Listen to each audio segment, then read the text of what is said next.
Hello dear students, कैसे हो आप सब। आई होप आप सब बहुत ज़्यादा अच्छे होंगे। तो आज के इस वीडियो में हम बेसिकली क्लास 10th का साइंस का असेसमेंट वर्कशीट नंबर 14 करने जा रहे हैं। ये हमारी 10 जनवरी की वर्कशीट है। तो यहाँ पर हमारे पास बेसिकली क्वेश्चन फर्स्ट में 6 शॉर्ट आंसर क्वेश्चन हैं जो कि 2 मार्क्स के होंगे। उसके बाद क्वेश्चन 2 में आपका 1 शॉर्ट आंसर का क्वेश्चन होगा जो कि 3 मार्क्स का है। इसके बाद आपका क्वेश्चन थर्ड में लॉन्ग आंसर वाले क्वेश्चन से 5 मार्क्स वाले। तो चलिए स्टार्ट करते हैं। सबसे पहला क्वेश्चन हमारा स्क्रीन पे आपको दिख रहा है कि what are allotropes, name any 2 familiar allotropes of carbon. तो आपको एलोट्रॉप्स के बारे में बताना है और कोई भी 2 एलोट्रॉप्स जो कि कार्बन के हैं उनके नाम लिखने हैं। तो चलिए फर्स्ट क्वेश्चन का आंसर हम देख लेते हैं यहाँ पर। तो जैसा कि फर्स्ट क्वेश्चन का आंसर आपकी स्क्रीन पे आपको दिख रहा होगा, तो आंसर फर्स्ट का ए पार्ट जो हमारे पास है वो है when an element exist in more than one crystalline form, those form are called allotropes. The two most common allotropes of carbon are diamond and graphite. तो ये हमारा बेसिकली आंसर फर्स्ट का बेसिकली क्वेश्चन फर्स्ट का answer हो जाएगा first A. चलिए अब first question का ए पार्ट तो हमने कर लिया है, बी पार्ट देख लेते हैं। बी पार्ट क्या बोला जा रहा है? तो बी पार्ट बोला जा रहा है right the electron dot structure of ethanol ethane molecule. अब इथेन का आपको मतलब कि C2H6 का इलेक्ट्रॉन डॉट स्ट्रक्चर बताना है। और फिर सेकंड पूछा जा रहा है how many covalent bond are there in molecule ethane, कितने कोवेलेंट बॉन्ड होंगे और इलेक्ट्रॉन डॉट स्ट्रक्चर इसका कैसा बनता है। तो चलिए वो भी देख लेते हैं। तो जैसा कि आंसर फर्स्ट हो गया, अब आंसर बी, फर्स्ट का आंसर बी देखो, इलेक्ट्रॉन डॉट स्ट्रक्चर कुछ इस तरीके से आपको यहाँ पे बनेगा। ठीक है, तो ये हमारा फर्स्ट पहले तो इलेक्ट्रॉन डॉट स्ट्रक्चर हो गया। ये क्या होता है? तो ये C2H6 है हमारा। ठीक है, इथेन है ये हमारा। क्या है? Ethane, ETHANE, ethane. तो इथेन हो गया इस तरीके से। ठीक है, इसके बाद इसमें बोला था कितने वो बनेंगे क्या कहते हैं बॉन्ड। तो बी का सेकंड पार्ट, बी का सेकंड आंसर होगा 7 कोवेलेंट बॉन्ड। ठीक है बच्चों, तो देखो हमने यहाँ पर बी का फर्स्ट पार्ट भी कर लिया, बी का सेकंड पार्ट भी कर लिया। चलिए तो यहाँ पर हमारा बी का पहला और बी का सेकंड पार्ट दोनों कंप्लीट होता हुआ। अब क्वेश्चन नंबर थर्ड देख लेते हैं कि what is homologous series and which 2 of the following organic compound belong to same homologous series. So अब यहाँ पे सी का आंसर हम देख लेते हैं।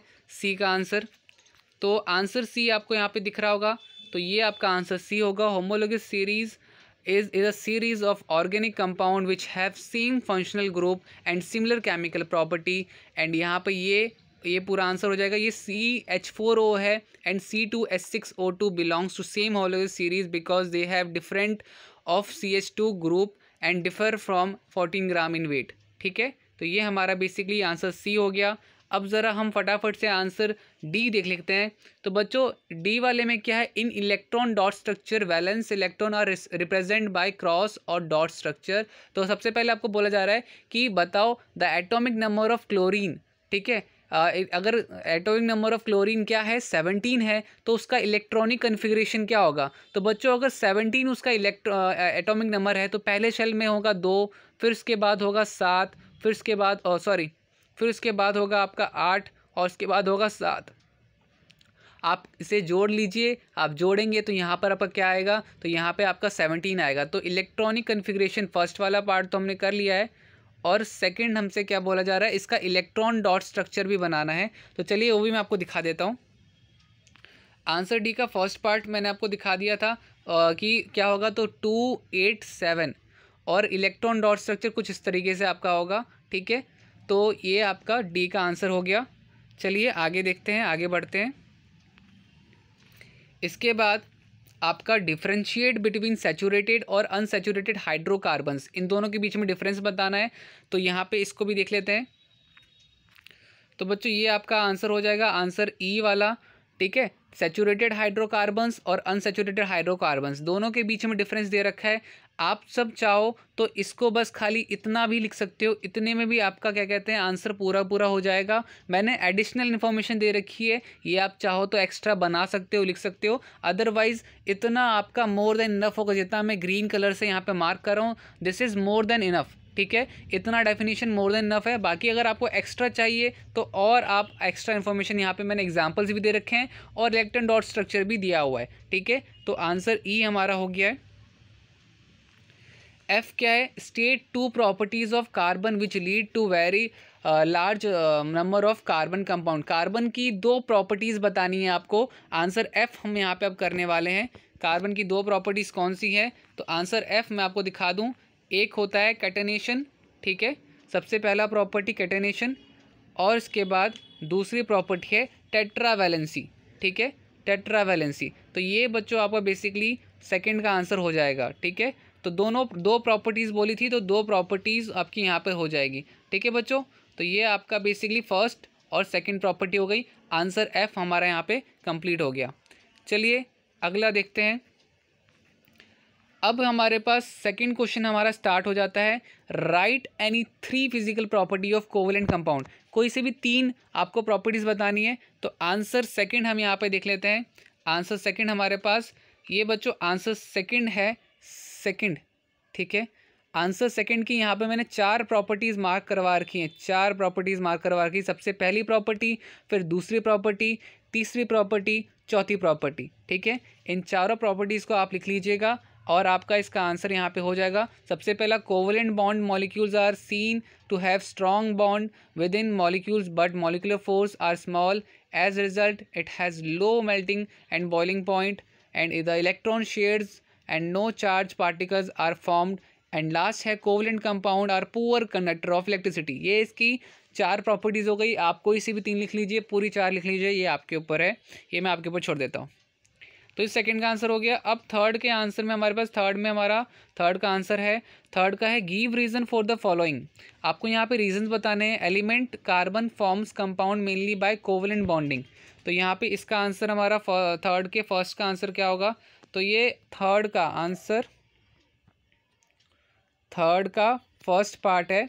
तो ये आपका carbon has 4 electron in its valency shell. To attain stability it should either gain 4 electron और 4 electron lose. Therefore to complete the octet it share 4 electron with other atom, that is why carbon form compound mainly covalent bonding, ठीक है। तो ये first का answer हो गया। इसके बाद अगला देख लेते हैं। Diamond has high melting point, second का आंसर है। तो चलिए सेकंड का आंसर देख लेते हैं। तो सेकंड में आपका है कि each carbon atom is covalent bonded to 4 carbon atom is in diamond. A lot of energy is needed to separate the atoms. This is because covalent bond are strong. This is the reason why diamond has high melting point, ठीक है। Second का answer हो गया। अब third है graphite के बारे में। Graphite is a good conductor of electricity. तो चलिए इसका भी आंसर देख लेते हैं। तो in graphite molecules 1 valence electron of each carbon atom remain free due to free electron it framework graphite can perform electricity. Therefore graphite is said to be good conductor of electricity, ठीक है, ये भी हो गया। इसके बाद अब अगला देख लेते हैं। Florence is an allotropes of carbon. तो यहाँ पे ये भी हाँ जी ये भी एलोट्रॉप्स है, ठीक है। तो fullerenes are a class of carbon in which carbon takes the form of hollow spherical episoid और ट्यूब। ये हमारा आंसर हो जाएगा। अब लास्ट है हमारा इस पूरी वर्कशीट का, ethane and propane are successive compound of homology series. तो इसका आंसर हम यहाँ पे अब देखने वाले हैं, ठीक है। लास्ट हमारा तो methane, ethane, propane are all alkane with general formula CnH2n, ठीक है बच्चों। तो यहाँ पे बेसिकली सारे क्वेश्चंस हमने कर लिए, सारे के सारे। आप वीडियो को पॉज कर सकते हैं और पूरा आंसर कर सकते हैं। गाइस वीडियो अच्छी लगी हो तो वीडियो को लाइक ज़रूर कीजिएगा। अगर आप चैनल पे नए आए हो, चैनल को सब्सक्राइब करो, बेल आइकन प्रेस करो। मिलते हैं अगली वीडियो में, तब तक के लिए bye bye and take care.